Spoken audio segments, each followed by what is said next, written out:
안녕하세요. 경제적 자유를 꿈꾸는 투잡남이라고 합니다. 오늘은 여러분에게 어떻게 하면 여러분의 안에 있는 장점을 찾을 수 있는지 설명드리고자 합니다. 질문 하나 드려볼게요, 여러분. 여러분은 어떤 장점을 가지고 계신가요? 많은 사람들은 자신의 장점이 없다고 생각하는 사람들이 굉장히 많습니다. 왜냐하면 대부분 저를 포함해서 어릴 적부터 장점을 찾는 교육을 받아본 적이 없어요. 작은 것을 잘해도 남보다 못하면 욕을 먹고 혼나는 게 일상이니까 다들 어렸을 때 위축이 돼 있었던 거죠. 저 또한 다르지 않습니다. 10대 시절에 제가 가장 좋아했던 수업이 하나 있는데 미술이었습니다. 다른 숙제는 솔직히 안 했는데 어떻게 해서든 미술 숙제는 집에서 맞춰서 제출을 했었습니다. 정말 좋아했어요. 네, 사건이 하나 벌어지기 전까지는 그랬습니다. 그 사건에 대해서 제가 설명을 좀 드리도록 할게요.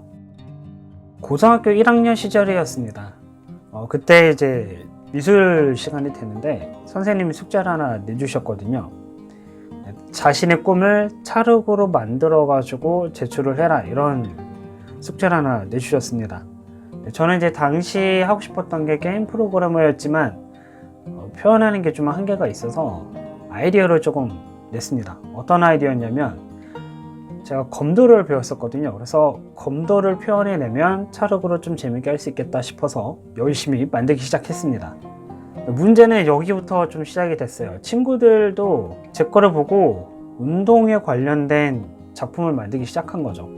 그 친구들도 딱히 꿈이 없었던 것 같아요, 제가 보기에는. 그러고 나서 어찌저찌 만들었는데 미술 선생님이 저한테 한마디 하셨어요. 친구들 작품은 굉장히 작품성이 뛰어나서 소개할 수 있을 것 같은데 미안한데 너의 작품은 그럴 수 없을 것 같다 라고 얘기를 하신 거죠. 그래서 제가 그때 다짐을 어떻게 했냐면 두 번 다시 미술은 내가 생각도 하지 말고 쳐다도 보지 말자 라고 생각을 하고 그렇게 다짐을 했습니다. 너무 속상하고 너무 마음이 아팠던 거죠. 누군가 저에게 야, 그 아이디어 참 좋다, 너가 생각한 아이디어가 의미가 있었어 라고 말을 해줬다면 미술을 포기한 일은 없었지 않았을까 라고 생각을 합니다. 물론 이제 다행히 지금에 와서는 저의 장점을 찾는 세 가지 방법을 통해서 굳이 남과 비교하지 않습니다.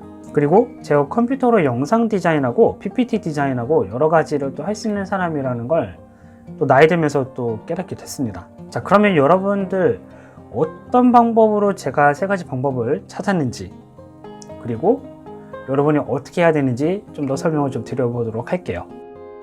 선 사건에서 말씀드린 것처럼 저는 그 당시 제가 스스로 하지 않아도 되는 행동을 하나 했습니다. 제 자신을 친구들하고 비교를 한 거죠.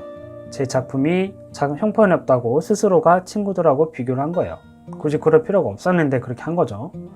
그리고 조금 더 진취적으로 생각을 해서 친구들이 내 아이디어로 성공을 했으니까 내가 가진 기획력이나 이런 아이디어는 좀 남다르구나, 이렇게 생각을 했어야 돼요.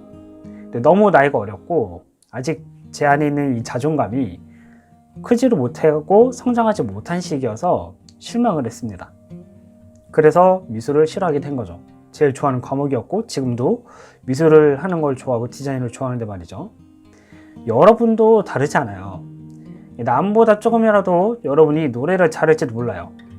혹은 남보다 설거지를 빠르게 잘할 수도 있습니다. 혹은 여러분이 그런 것들을 좋아할 수도 있어요. 디자인하는 걸 좋아할 수도 있고 그림 그리는 걸 좋아할 수도 있습니다. 그런 장점들이 여러분 안에 존재하고 있습니다. 그런데 우리가 어렸을 때 받은 교육으로 인해서 그것들을 꽃피우지 못하는 게 대부분입니다. 참 재밌는 건 타이타닉 도구들이라는 책에서 나오는 게 하나가 있는데 여러분은 아마 그렇게 생각하실 거예요. 내가 가진 재능이 1% 안에 정도 들어야 내가 돈을 벌 수 있다라고 생각을 하시겠죠. 그런데 재밌는 건 타이탄의 도구라는 책에서 보면 상위 20% 정도 안에 드는 기술 3가지만 있으면 여러분이 돈을 벌 수 있다는 사실입니다. 1% 안에 드는 건 솔직히 불가능에 좀 가까워요. 그런데 20%에서 25% 정도 되는 건 여러분도 얼마든지 상위의 랭킹이 될 수가 있습니다. 그러니까 쉽게 말해서 여러분의 장점을 가지고 여러분의 사업을 시작할 수 있다는 얘기죠. 그럼 장점들이 모이면 어떻게 될까요? 여러분이 생각하는 그 작은 장점들이 모였을 때 어떤 일들이 나타나는지 알려드리도록 하겠습니다. 작은 장점들이 모이면 어떻게 될까요? 어떤 일들이 또 벌어질까요? 장점들이 모이게 되면 약간 이렇게 점과 점 사이에 이게 선이 하나 생기게 됩니다. 마치 뇌의 시냅스끼리 선이 연결되면서 새로운 자극을 만들어서 여러분들도 새로운 무엇인가를 여러분도 만들 수 있게 되는 겁니다. 그래서 여러분이 여러분의 장점을 찾아서 20%에서 25% 안에 드는 연습을 하셔야 되는 겁니다. 그렇게 찾은 장점들을 엮어서 하나로 만드는 연습을 반드시 하셔야 돼요. 그 장점들이 엮일 때 놀라운 일들이 막 벌어지게 됩니다. 부동산하고 IT 기술이 합쳐지니까 에어비앤비가 탄생했고요.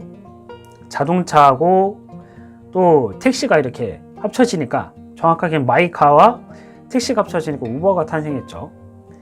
저 같은 경우에도 조금 독특했던 게 워드프레스로 저는 이제 사이트를 만들 수가 있어요. 그래서 워드프레스로 사이트를 만들어서 강의도 제 스스로 할 수 있고, 또 블로그를 통해서 강의를 제작하기도 했고요. 이제 블로그를 통해서 저의 브랜딩도 같이 하고 있습니다. 영상 편집을 배워놓으니까 블로그에 관련된 아니면 영상 편집, 글쓰기 여러 가지를 저 스스로가 작품을 만들 수 있는 강사가 되었습니다. 또 2년 동안 학습지 회사에 종사하면서 글쓰기 실력을 조금 제가 쌓았어요. 그 덕분에 블로그 글을 쉽게 쓸 수 있고 여러 가지 글을 저 스스로 발행할 수 있는 사람이 됐습니다. 보시면 아시겠지만 유튜브에 지금 영상도 올리는 건 이제 어렵지 않고요. 비대면으로 강의도 하고 있습니다. 자, 여러 가지 재능이 쌓이니까 저 한 사람을 컨텐츠를 만들고 알리는 강사로 만들어준 것이죠. 그래서 패시브 인컴을 몇 개 만들 수 있었고, 저는 저 스스로를 고용할 수 있게 되었습니다. 여러분들도 여러분의 장점을 찾는다면 여러분이 고용할 수 있게 된다는 얘기입니다. 자, 그렇다면 어떻게 하면 우리가 장점을 찾을 수 있을까요? 장점을 찾는 방법이 여러 가지가 있는데 제가 시도했던 3가지 정도를 알려드리고자 합니다. 첫 번째는 성격과 후천적인 재능을 정해보라는 것입니다. 첫 번째로 제가 추천드리는 방법은 여러분의 성격과 후천적인 재능을 종이 위에다가 적어보라는 거예요. 제가 PPT 화면을 하나 여기 이렇게 보여드릴 텐데 한번 PPT를 보면서 설명드릴게요. 정확하게는 나의 좋은 성격, 그리고 오른쪽 편에는 후천적으로 개발한 재능, 또 그 밑에 하단 왼쪽에는 내가 겪어본 일자리, 오른쪽 하단에는 도전해보고 싶은 재능, 이렇게 4가지 파트로 정해서 제가 적어봤습니다. 이렇게 4가지 파트로 적으니까 참 재밌는 일들이 나타났어요. 그 성격과 후천적으로 제가 개발한 재능을 합쳐서 새로운 강의를 만들 수 있었고, 제가 겪어본 일자리를 통해서 무엇을 할 수 있는지 또 무엇을 배웠는지에 대해서 알 수가 있었습니다. 또 도전해보고 싶은 재능을 통해서 스스로 부족한 걸 또 채워나가는 거죠. 그렇게 여러 가지가 모이니까 할 수 있는 게 굉장히 많아지더라고요. 자, 그렇기 때문에 여러분이 직접 종이에 이렇게 쓰시게 되면 뇌가 움직이기 시작해서 여러분의 장점에 대해서 더 자세히 캐치를 할 수 있게 될 겁니다. 2번째 방법은 버킷리스트를 한번 작성해 보라는 겁니다. 그 까닭은 버킷리스트를 통해서 여러분이 무엇에 대해 관심이 있는지, 무엇을 하고 싶은지 직접적으로 알 수가 있습니다. 그래서 4가지 정도를 또 분류해서 생각해 보면 좋습니다. 가보고 싶은 곳, 해보고 싶은 거, 갖고 싶은 게 뭔가, 도전해보고 싶은 게 무엇인가, 이렇게 4가지 정도로 적어보시면 좋습니다. 자, 버킷리스트를 적는 이유는요, 여러분의 라이프 스타일을 정할 수 있기 때문입니다. 여러분이 뭘 하고 싶은지를 알 수가 있어요. 여러분이 사업을 통해서 무엇을 이루고 싶은지 명확하게 알 수 있기 때문에 버킷리스트를 적는 게 필요한 겁니다.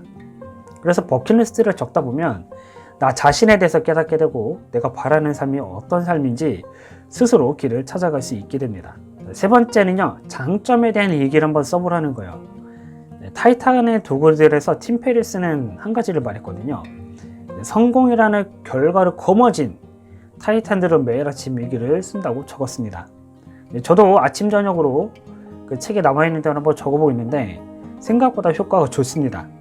일단 제가 가진 장점이 무엇인지, 그 내가 생각하고 있는 아이디어가 어떤 식으로 흘러갈 수 있는지, 또 기회는 없는지, 내 마음의 상태가 어떤지 이런 걸 또 살펴볼 수가 있고, 그것들을 통해서 내가 오늘 하루 어떻게 살아가야 되겠다라고 스스로 다짐을 좀 할 수 있게 되더라고요. 또 비즈니스 모델을 만들어야 되는 방법에 대해서 깨닫게 됐죠. 그렇기 때문에 여러분들도 일기를 쓰는 걸 좀 추천드립니다. 아침하고 저녁 일기를 한 번씩 이렇게 쓰시면서 긍정적인 일기를 쓰시면서 여러분이 어떻게 하면 발전할 수 있을지에 대해서 고민해 보시는 걸 추천드립니다. 그렇게 되면 여러분만의 사업을 찾아나가는 데 도움이 될 겁니다. 자, 그래서 결론적으로 여러분들이 오늘 말씀드린 대로만 한다면 얼마든지 여러분만의 사업체를 반드시 찾아 나설 수 있을 거예요. 근데 생각해 보셔야 될 게 있어요. 이 세 가지 방법도 그렇고 앞서서 제가 말씀드린 모든 것들은요, 한 가지의 공통점이 존재합니다. 바로 여러분 스스로가 의도된 글쓰기를 반드시 하셔야 된다는 거예요. 글쓰기를 통해서 여러분의 생각을 정리하고 여러분이 무엇을 원하는지, 또 어떤 라이프 스타일을 살아가기를 원하는지 찾는 것이 중요하다는 겁니다. 그러니까 여러분, 의도된 글쓰기를 통해서 여러분의 장점을 발견하게 되시길 바랄게요. 그렇게 되면 여러분도 지금 이 코로나 시대에 여러분만의 사업체를 만들어 가실 수 있을 겁니다. 그러면 저는 다음 시간에 또 여러분을 찾아뵙도록 하겠습니다. 감사합니다.